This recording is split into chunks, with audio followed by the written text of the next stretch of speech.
Buenas noches con todos, soy el doctor Guillermo Tapia. En esta ocasión voy a hablarles sobre la hepatitis, que es una enfermedad bastante frecuente en nuestro medio.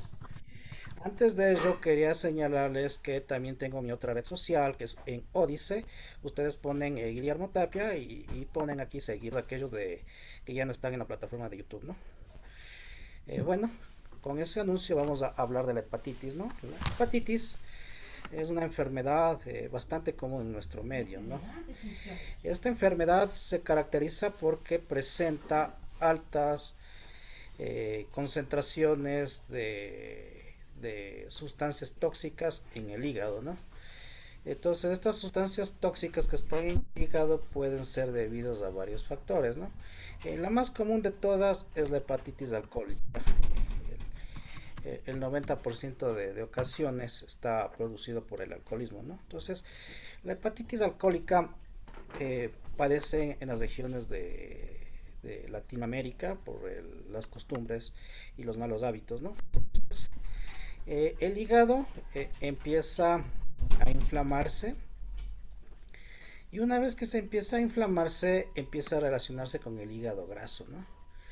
Entonces, muchas veces las personas empiezan a ingerir licor en altas cantidades y van a empezar a tener estos síntomas, ¿no? Pérdida del apetito, náuseas y vómitos, sensibilidad abdominal, a menudo pueden tener fiebre y fatiga y debilidad, ¿no? Esta fatiga es bastante común últimamente y la debilidad.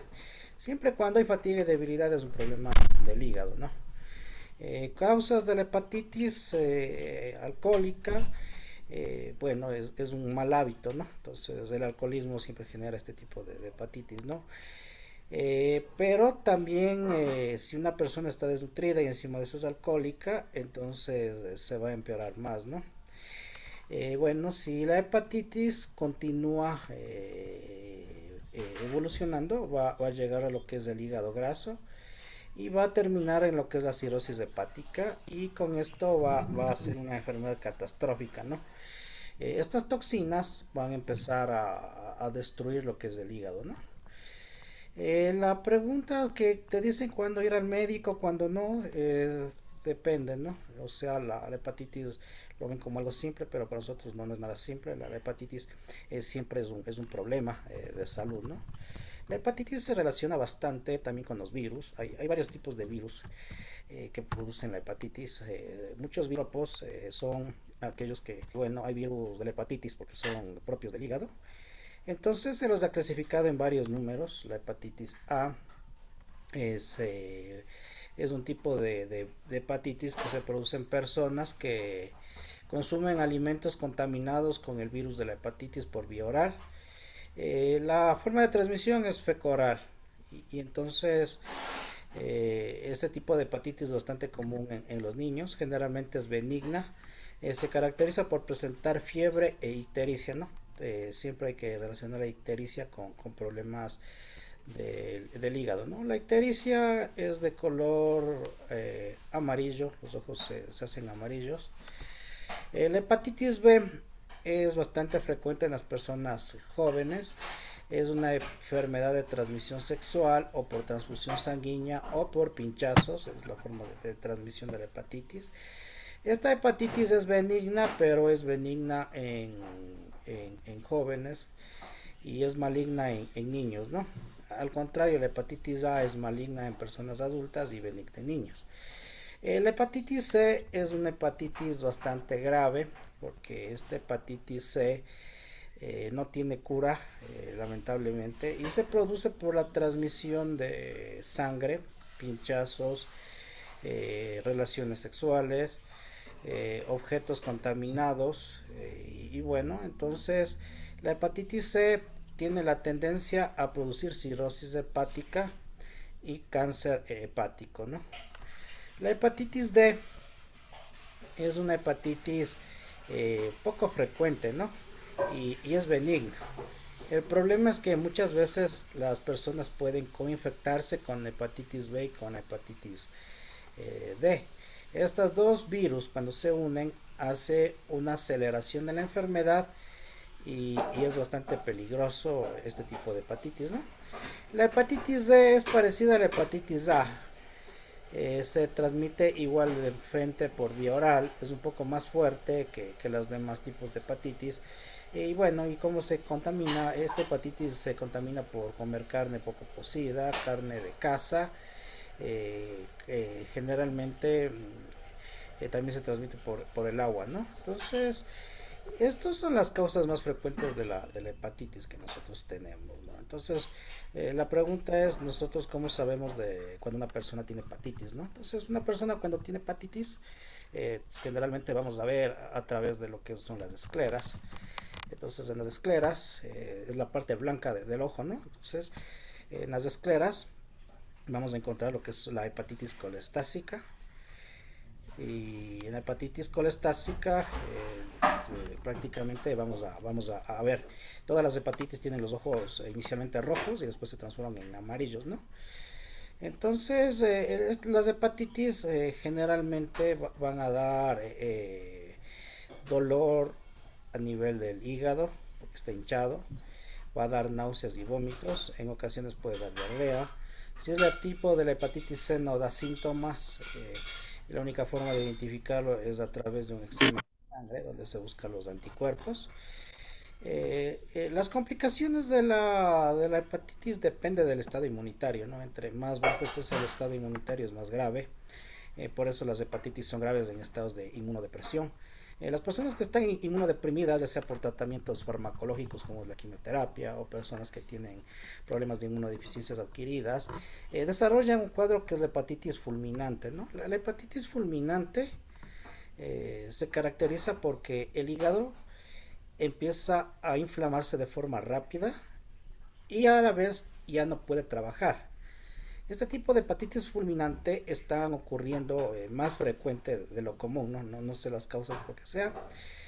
Probablemente sea por el estado de la pandemia, que ingirieron bastante licor o pues se coinfectaron o no siguieron los tratamientos, la verdad, ¿no? Pero se han incrementado los casos de hepatitis, ¿no? Este tipo de hepatitis fulminante está dado por las personas que ingieren licor, ¿no? Entonces, muchas personas empiezan a consumir licor en forma abundante y el hígado empieza a formar calor interno y empieza a generar toxinas y muchas de estas toxinas empiezan a modificar el, el pH y producen una acidosis bastante amplia que muchas veces lleva a la muerte, ¿no? Esta hepatitis fulminante se da por igualmente un estado inmunitario bajo. Generalmente si una persona no tiene unas buenas defensas, en especial la célula CD8, ¿no? Los linfocitos de las defensas, de los más importantes son los linfocitos NK, o sea, los natural killer. Estas células NK se caracterizan porque tienen predilección por los virus, ¿no? Entonces prácticamente la célula antiviral es la célula NK. Entonces cuando llega el virus de la hepatitis, las células NK inmediatamente actúan con el virus sin que exista exposición, ¿no? Entonces, si un virus ingresa por primera vez en el organismo, independiente del virus que sea, en este caso la hepatitis, las células de NK se acercan y al virus lo empiezan a neutralizar porque tiene anticuerpos neutralizantes naturales y no le dejan pegarse a la célula para que el virus se reproduzca, ¿no? Las células NK también tiene una función, ¿no? Que cuando una célula ya está infectada, por el virus, entonces viene la célula RK y desencadena un mecanismo autolítico donde la célula empieza a tener lo que se llama necrosis celular programada y la necrosis celular programada hace que entre en apoptosis, ¿no? Entonces aquí no hay inflamación, hay una destrucción lenta del tejido celular y el virus ya no puede reproducirse y luego es captado por los anticuerpos y estas células activan rápidamente el sistema inmunitario para que sea más rápida la defensa, ¿no? Las células NK son unas células fundamentales para todo tipo de enfermedades virales, ¿no? Si no hay células NK, cualquier enfermedad viral puede producir muchas destrucciones y rápidamente, ¿no? El alcoholismo, el abuso de ciertas sustancias, las enfermedades virales debilita la inmunidad, al igual que las iras, los enojos, todo esto se encarga de disminuir la inmunidad. Entonces, cuando no hay los linfocitos de NK, vienen los problemas, básicamente, ¿no? Los linfocitos de NK o las células naturales son un tipo de células bastante especializadas, se encuentran distribuidas en todo el sistema inmunitario y generalmente están en los epitelios y ahí es donde generan la activación y la división de varios linfocitos para auxiliar en casos de infecciones, ¿no? Para que una célula NK funcione adecuadamente se necesita la vitamina C. La vitamina C entra dentro de este grupo para activar las células de NK y también se requiere la presencia de factores de transferencia. Estos factores de transferencia generalmente vienen a través de lo que es el calostro y se conocen como interleuquinas que se encargan de activar los distintos tipos de mecanismos de las células para que un virus que es totalmente nuevo ya tenga una memoria celular y pueda actuar rápido de frente a una agresión. Por eso es que los bebés y en todos los mamíferos el calostro es hiperinmune y contiene estas linfoquinas que son los factores de transferencia. Estos factores de transferencia se producen a través de los distintos macrófagos y los distintos linfocitos y hace que la célula NK sea más específica y más rápida y actúen de forma precisa ante la presencia de un antígeno. Un antígeno es algo extraño del organismo que puede ser un virus, una bacteria, un parásito, incluso hasta puede ser una proteína que no es propia. El sistema inmunológico es bastante especial, ¿no? Entonces, las células NK con estos dos elementos logra funcionar adecuadamente, ¿no? Las células NK tienen algo característico, ¿no? Tienen su propio ritmo circadiano, es decir, que cuando una persona no duerme, está bajo las defensas y son frecuentes, ¿no? Las enfermedades respiratorias, las enfermedades pulmonares, bueno, tiene que ver mucho con el ejercicio. Las personas que hacen bastante ejercicio tienen buena inmunidad. ¿Por qué razón? Porque activan a las células de NK. Entonces las células de NK se encargan de activarles a través del ejercicio, a través de una dieta saludable. El alcohol disminuye las defensas, ¿no? Entonces son bastante proclives a desarrollar otras enfermedades virales, ¿no? Hay otros medicamentos que también son hepatotóxicos, ¿no? Uno de ellos es el paracetamol. El paracetamol está produciendo hepatitis bastante frecuente, ¿no? Entonces, si ustedes le dan de comer un paracetamol a un perro, el perro se muere con hepatitis fulminante. En nuestro medio, nuestro hígado es más, digamos, desarrollado para eliminar toxinas, ¿no? Más que los propios animales. Los animales tienen vitamina C y tienen un buen estómago que digiere todos los parásitos, pero toxinas el cuerpo humano, el hígado es más avanzado, ¿no? Entonces, nuestro hígado logra eliminar la mayoría de fármacos, pero a medida del tiempo produce lo que es una hepatitis, ¿no? Entonces, la hepatitis se caracteriza por inflamación y necrosis, es decir, destrucción del hígado. Y bueno, uno de estos medicamentos es el paracetamol, ¿no? Por esa razón no hay que ingerir tanto paracetamol o hacerlo en la cantidad menos posible porque los efectos adversos del paracetamol son fuertes, ¿no? Entonces, los medicamentos pueden producir lo que es la hepatitis, o sea, la inflamación. Luego va la parte de la cirrosis, donde es la formación de fibras. Y finalmente entra un tercer estadio que es el cáncer de hígado. Y este cáncer de hígado es bastante fuerte, ¿no? Entonces, todo esto se produce por la ingesta de licor. la ingesta de virus, la ingesta de enfermedades, de medicamentos. Otro medicamento que es bastante tóxico es son los anticonceptivos orales, ¿no? Entonces, eh, las píldoras de anticoncepción. Estas píldoras anticonceptivas también se encargan de producir lo que es el hígado graso y también lo que producen la hepatitis en muchas mujeres, ¿no?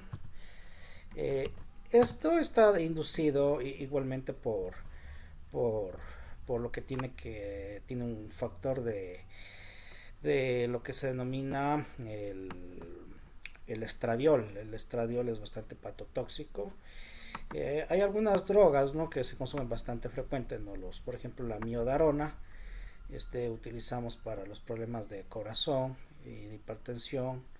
Esteroides anabolizantes, en las personas que hacen bastante ejercicio saben ponerse bastantes esteroides. Píldoras anticonceptivas, la clorpromacina en personas que tienen problemas mentales, eritromicina, claritromicina y acitromicina para las infecciones respiratorias, alotonato, que son anestésicos, metildopa, que es un antihipertensivo, isoniazida en la tuberculosis, metrotrexato, que se utiliza bastante en el cáncer y también se utiliza bastante en artritis, y en las estatinas, que se utiliza para bajar el colesterol. Todos estos producen hepatitis tóxica bastante frecuente y depende de cada persona, no hay personas que son bastante sensibles, no pueden digerir este medicamento, les producen náuseas, vómitos y dolor en el hígado, no tienen buen hígado para digerir. Entonces, ¿cuál es la solución para la hepatitis? Pues la hepatitis siempre tiene que ir a la causa, ¿no? Si son enfermedades virales, bueno, como los virus no tienen cura, hay que hacer la prevención, ¿no? Por eso están algunos tipos de vacunas. Y bueno, también hay lo que es la administración de factores de transferencia, de interferones. También se puede administrar vitamina C, pero en pequeñas dosis. Y luego se sube paulatinamente. La hepatitis C es la más complicada de todas. Ella requiere ya la administración de interferón gamma de forma intravenosa. Es bastante complicado, ¿no? La hepatitis C. ¿Cómo se puede mejorar el hígado naturalmente, ¿no? Entonces, para los alimentos que tonifican el hígado tenemos algunas plantas, por ejemplo, hablamos del boldo. Esta planta es muy buena. Tiene propiedades antiinflamatorias y logra regenerar, ¿no? Entonces es muy útil en las hepatitis. Hay la otra que es bastante común, que es la chamomilla. Entonces esta planta también se utiliza bastante, ¿no? Incluso tienen hasta resonancia con el color, ¿no? Porque el color amarillo para la ictericia hace resonancia, ¿no? Entonces hace resonancia para el hígado. El diente de león tiene propiedades antivirales, es una planta que prácticamente está considerada como mala hierba, pero tiene propiedades antivirales potentes, ¿no? Ningún virus ha sucumbido ante esta planta. Y entonces esto es una planta muy buena para las enfermedades virales, tiene muchos beneficios, ¿no? Y como estamos hablando de la hepatitis, pues entonces sirve bastante esta planta, ¿no? Cosas que empeoran al hígado, principalmente es el huevo de gallina. Entonces, el huevo de gallina es prácticamente prohibido cuando están las personas con hepatitis. ¿Por qué? Porque tiene grasa y entonces la grasa empeora. También está prohibido lo que son las frituras. Las frituras, además de alterar el colesterol, producen lesiones a nivel del hígado y lo empeoran. Es Profesor, recomendable que se ingiera, dígame.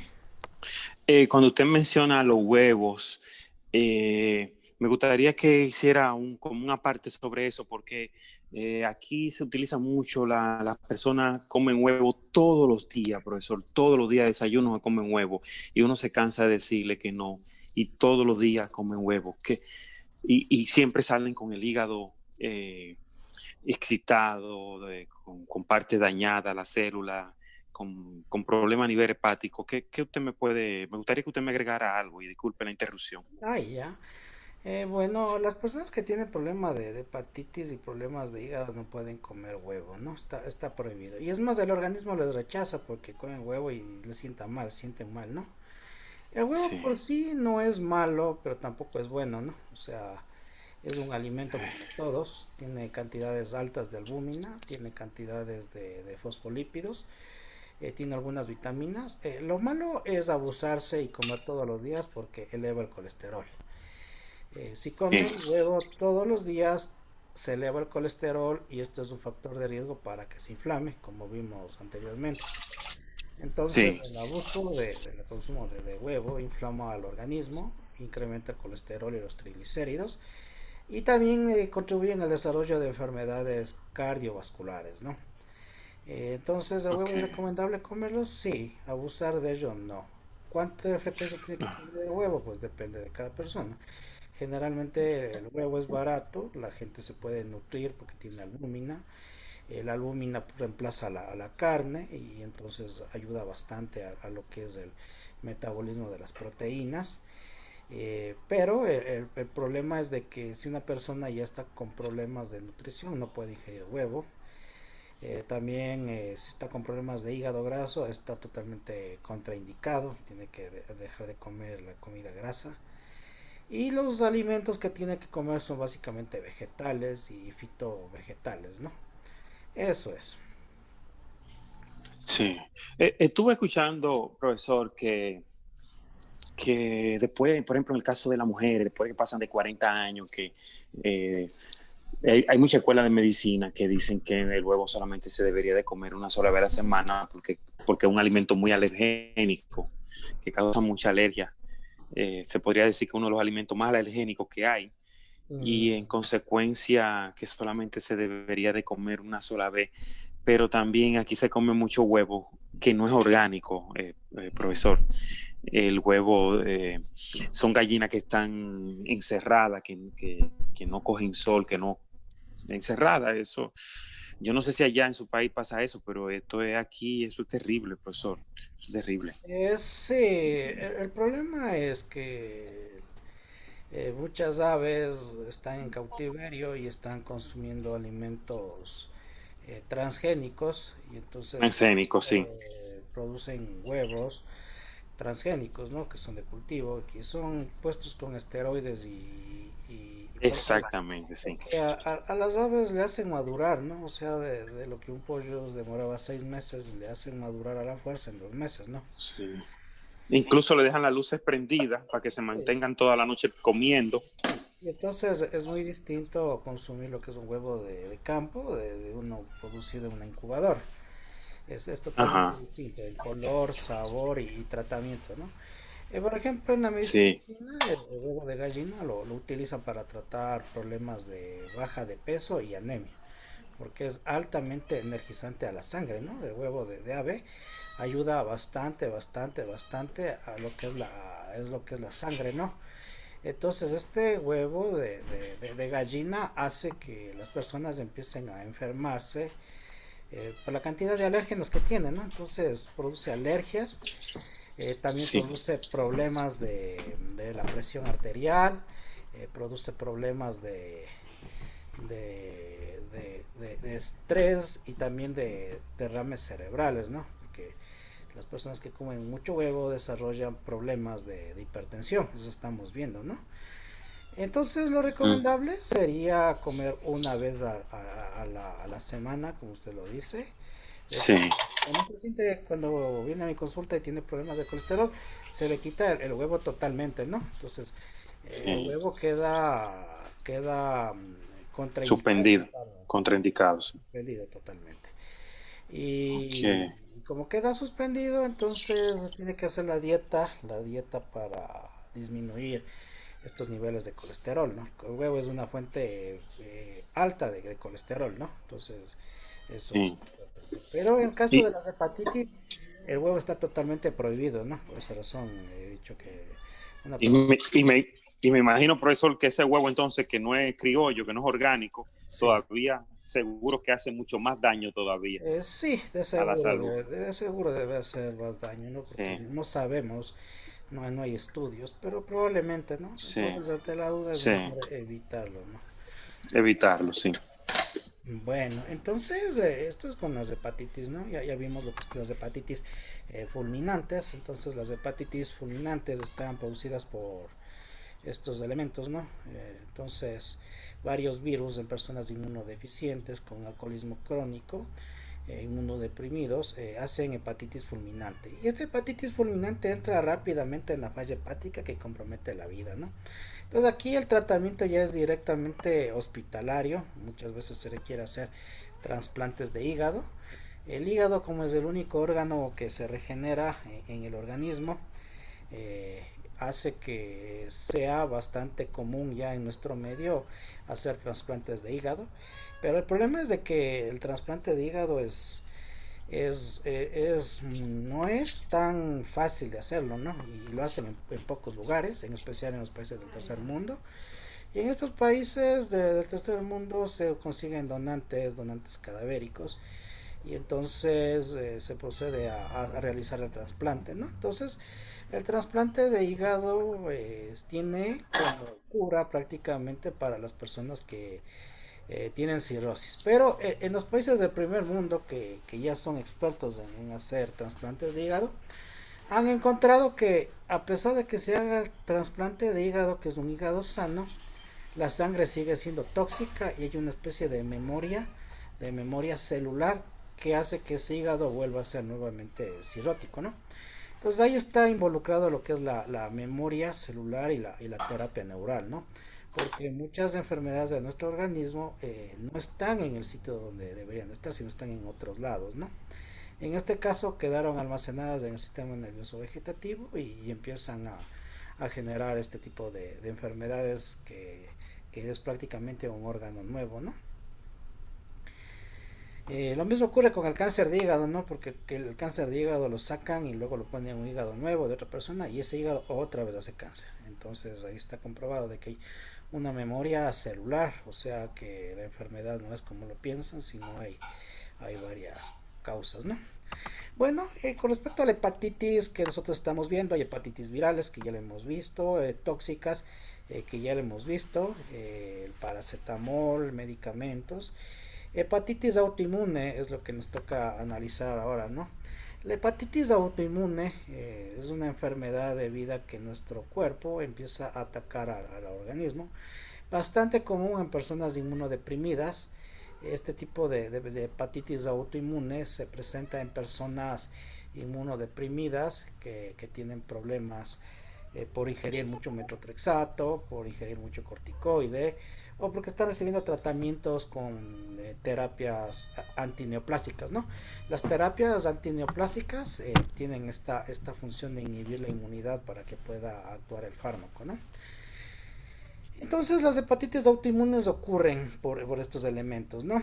Otro tipo de hepatitis en las personas que tienen cáncer muchas veces hacen metástasis y uno de esos órganos que hacen bastante metástasis es el hígado, ¿no? Entonces el hígado hace bastantes metástasis y bueno, el hígado se inflama, ¿no? Entonces es neoplásica. La hepatitis isquémica es algo raro, pero se produce por trombos que va a la vena porta y es algo raro, ¿no? No se ha visto mucho la hepatitis isquémica. En el embarazo también se produce hepatitis, pero es una hepatitis por la producción de estrógenos. Esto ya lo vimos por las píldoras anticonceptivas. Y la enfermedad de Wilson, que es el depósito de cobre, es algo raro en nuestro medio. Prácticamente yo no lo he visto, más se lo ha visto en los países europeos. Y ahí se lo ha visto todos estos casos, ¿no? Hay un caso de desconocidas que tiene que ver con la producción de bacterias del colon, que no se ha identificado la causa, y también relacionadas con déficit del hígado, porque muchas veces hay personas que no ingieren ni licor ni nada, pero empiezan a desarrollar estos problemas, ¿no?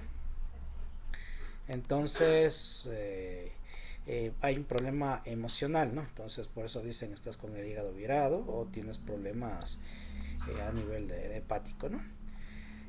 Bueno, con respecto al tratamiento, básicamente la mayoría de hepatitis, eh, cuando están en la parte crónica, o sea, ya hemos salido de la parte aguda, se tiene que dar complejo B. El complejo B es altamente desinflamante.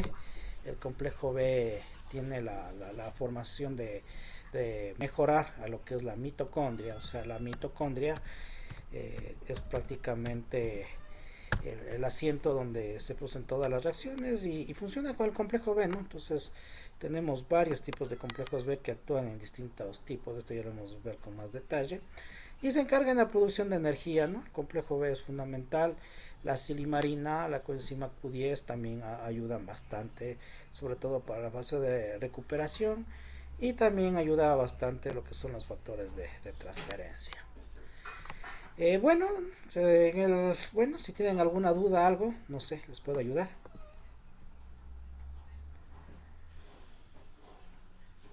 Ok, entonces. Bueno, nos estaremos viendo en una próxima reunión. Nos vemos. Acuérdense de que hoy estoy en Odise, entonces ustedes pueden poner odise.com y de ahí van a buscar. Entonces van al sitio de buscar y van a poner aquí doctor Guillermo Tapia y aparezco en Odise, ¿no? ¿Por qué me he cambiado a esta red social? Porque me parece más entretenida, más libre. Entonces tengo muchos videos, ¿no? Entonces aquí ponen seguir y ahí estarán siguiendo en los videos que suba en la otra plataforma. Bueno, ahora sí me despido, les deseo una buena semana a todos, que pasen bien, nos vemos hasta otra reunión, hasta pronto. Bueno.